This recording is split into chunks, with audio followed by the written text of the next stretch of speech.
So today we're going to tie a really big one, and I'll make a huge mess, but it's a great pattern.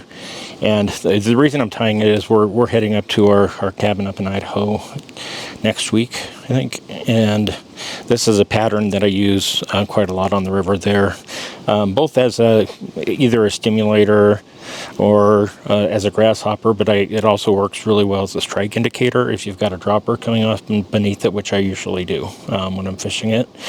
I hope you can see it well. I'm in red today instead of black, and I had to turn my shirt backwards to try to get a backdrop that didn't have something on the front of it, so bear with me. With that, we're going to tie up a Chubby Chernobyl, and I hope that's, I honestly do feel a little bit bad about that name right at the moment, based on what's going on in Ukraine. Aside from the fact that Chernobyl really wasn't all that funny, but that's what it's called, and it works really well. And you can tie it in a lot of different colors, in a lot of different ways. So you'll see just one way today, and I'm using just a 14-aught sheer, kind of creamish yellow. That's not going to matter too much. It'll blend in a little bit with the body materials, which is all I want it to do. But for the most part, everything is going to be so chunky. That's why they call it the Chubby Chernobyl, right? It's a very chunky kind of fly pattern. So we'll just go ahead and get that started on our hook. Tying big, usually more forgiveness.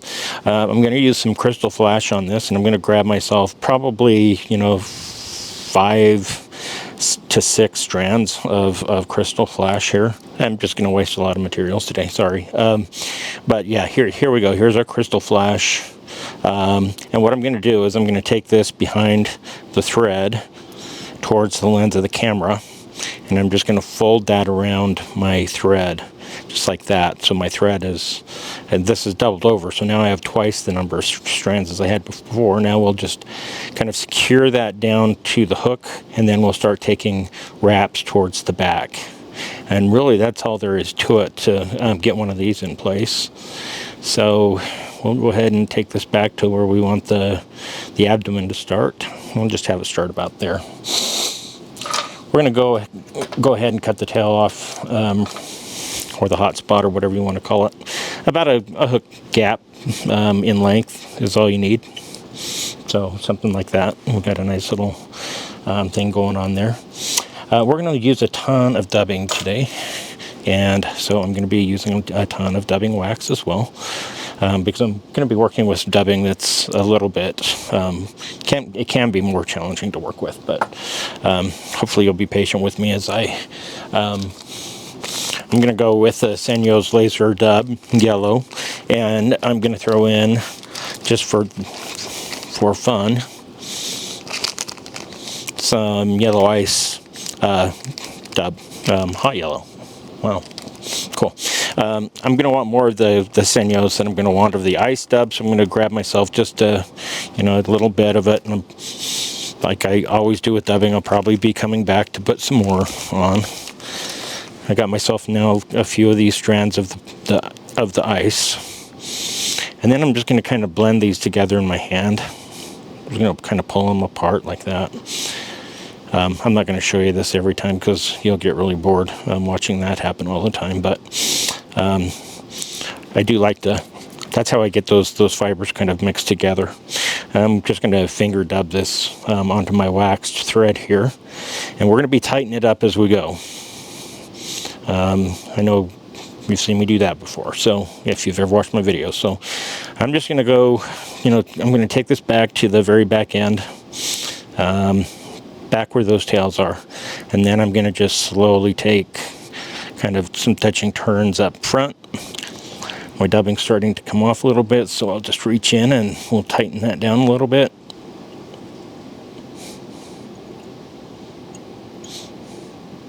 In theory.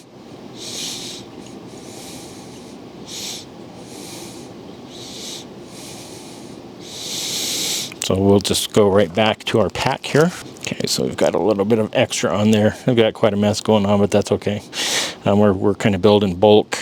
You can see that I've got it all splayed out all over the place, but that's okay because I'll tighten this up as I move down the thread here,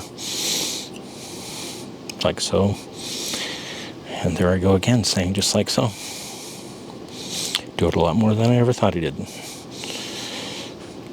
So we're just creating an underbody here of that material, and then we're going to just come back up the body. You can certainly make a mess, and in this case, sometimes the mess is a good thing. So here we go, just coming right along towards the back still. We're going to take this down to that tail, and then we'll work our way forward just a little bit, not much, but a little bit. So we're going to bring our thread, or our dubbing, back just a little ways towards the eye of the hook here, with just a couple of wraps.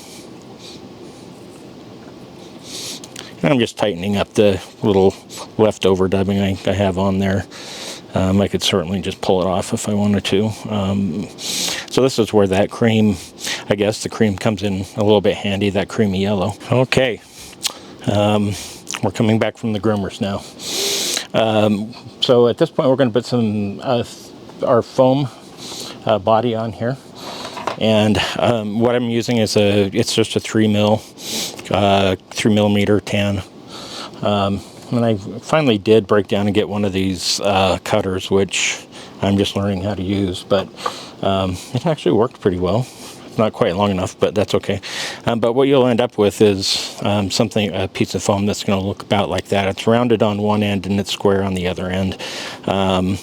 So we're going to want to just sit this right on top of our hook, and I want it to extend just barely over the bend of the hook there, and I'm just going to kind of hold that in place with my finger. I'm going to pull down a thread wrap here or two, and then I'm going to kind of get some of these, a couple of thread wraps kind of apart from each other, as you can see here, just to make it so it's not quite such of a V kind of shape canyon in this area here. Okay, so we've got that taken care of. The next thing we're going to do is we're going to put on some legs. For this one today, I'm just going to use these rubber legs. They're kind of barred black and yellow. So after I cut one of those off, about like this, I'm just going to loop it like that, because that's going to be long enough for 2 sets of legs. So I'm going to fold this exactly in half, and I'm just going to, or as close to exact as I can, I'm just going to cut it in half. So I'll just take my first set of legs, and what I do is I try to grab them kind of towards the middle, because that's where I want to tie it in. So I'll be kind of particular about where I put my fingers here, kind of like that. Then I'll just put a thread wrap or 2 in here just to hold those in place. And then I'll just kind of rearrange them. I want them pointing down a little bit more. They're going to be stringy on you no matter what you do. And then we'll put the legs on the other side, the lens side, and I'll just turn my vise kind of upwards. Again, I'm going to try to grab those legs near the middle. Hold that in position, and we'll just take a thread wrap or 2 right down the middle of this one as well. And on this one as well, we're going to kind of muck around with those legs a little bit and get them where we want them. So we got kind of a leggy thing going on right now, which is exactly what we want. So what you didn't see, due to the power of video editing, was me screwing this pattern up completely, which actually I don't think you'd be surprised to find out I do that a lot, but I do it from time to time. So we're going to use this material. It's kind of like an antron. It's polar. It's called trigger point. Just something white and kind of like an antron. And I wanted about a little bit less than a pencil thickness. And once I have it there like that, I'm going to sneak in with my scissors, and we'll just go ahead and cut that little bunch off. We'll go ahead and set that aside. We'll be coming back to it in a moment. Try to get rid of any really completely errant hairs, but don't worry too much, so we're going to be cutting this. So I'm going to tie this right in the center, and I'm going to tie it right in the middle of the legs here, on this back end here. I'll take a couple of wraps, and then I'm going to take what's pointing forward, and I'm going to pull it backwards. And that's going to give us more, a more robust kind of a wing back here. And that's kind of what we're going for. Okay, so I've got a little bit more of that dubbing on my thread at this point. I'll continue to grab this thing and pull it backwards, and I want these wraps still to go right in between both legs, as well as over the top of that white wing that we just stuck in place here. And see what I mean? Now that we've got some dubbing on that, that stays in place much more nicely. We'll just take one more wrap for good measure. And from here, we're just going to move our way back towards the eye of the hook. And I'm just going to pull just about as much of this back as I possibly can until I arrive where I am going to put our next tie-in point, which I'm just going to put the next tie-in point right about here. Let my thread kind of hang down. At this point, we've moved forward, and we're going to tie in the next segment of the foam that we've cut out. So this is now heading towards the eye of the hook, and it's the square end. And similar to what we did with the last one, I'm going to try to get some of these wraps a little chubby. I had to say it right. So that I'm creating a bit of a waist there, right? A waistband, or I don't know what you would call it, a space. So it's not just crimped in half. So I'm going to now grab myself another one of these pieces of rubber legs. So now I've got my next set of rubber legs, and again I'm going to try to get that right about in the middle, like so. I did it again, like so. Goodness. Take my scissors up and I'm going to cut. Now I have two. Math is fun. If you divide that in half, you have two. Okay, so we're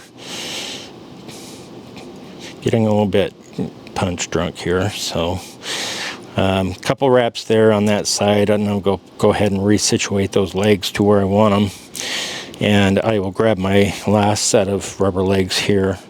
And again, I'm going to try to grab them towards the middle. We're going to be cutting these legs off, or trimming them a little bit anyway. So I'm just going to go ahead and set that right on top, and we'll just take a pretty loose thread wrap around there as well. And I can't see it, but that's why I have a rotating vise. But I want you to see it too, if it looks good. If it doesn't, I don't want you to see it. So I've kind of rearranged these legs as well, so that they're kind of sitting there, just like so. Damn it. Sorry for swearing. I am so tired of hearing myself say just like so. There's got to be another way of saying it. Kind of like this. I don't know. I'll make something up. So let's go ahead and get those kind of arranged a little bit. Okay, so we have ourselves another clump. It is so interesting tying flies, and so much fun. One day you're tying on a size 20.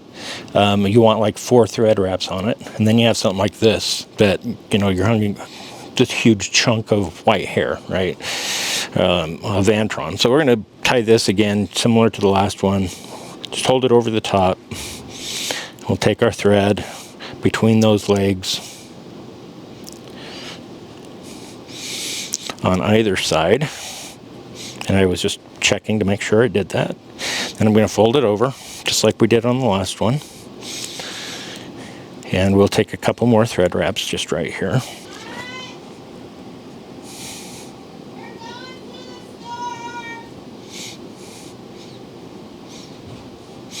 And that was my wife yelling downstairs. They're going to the store. We'll take a few thread wraps or wraps of this dubbing through this material here, and kind of like on the first set that we did. It's going to just kind of help those this stuff lay back a little bit flatter, which is kind of what we're going for. So don't want to take too many wraps here because I do want this to be the very end. And so with those in place, now I'm going to pull the whole operation backwards, and I'm going to use this last little bit of dubbing here that's not attached to try to take a couple of wraps right up here by the eye of the hook. Okay, so we're good. We're good and secure. I'll come back around and take a look at my legs and make sure they're looking okay. Maybe adjust some of them down a little bit, even them out a little bit. I'm doubting when the fish see something like this coming at them that they're going, you know what, that leg is just not quite on the right angle. From here, before I forget, let's go ahead and whip finish.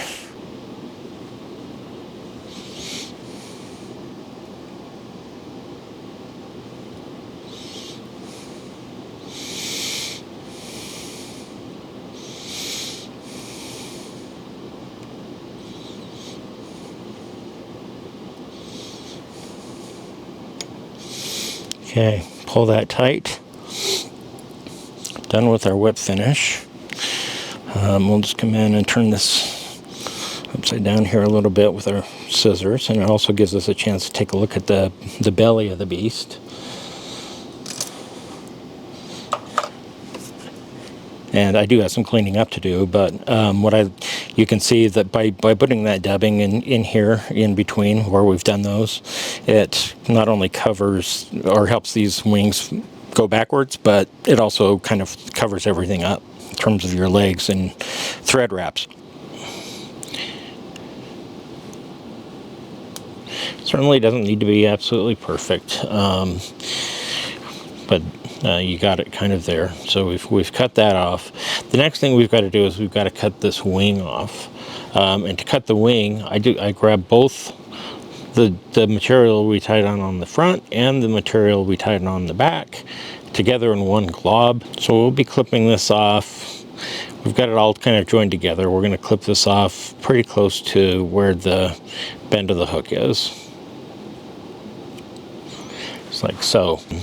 You know, just kind of take them down, sweep them down together between your fingers, and then, you know, cut off what you're seeing there.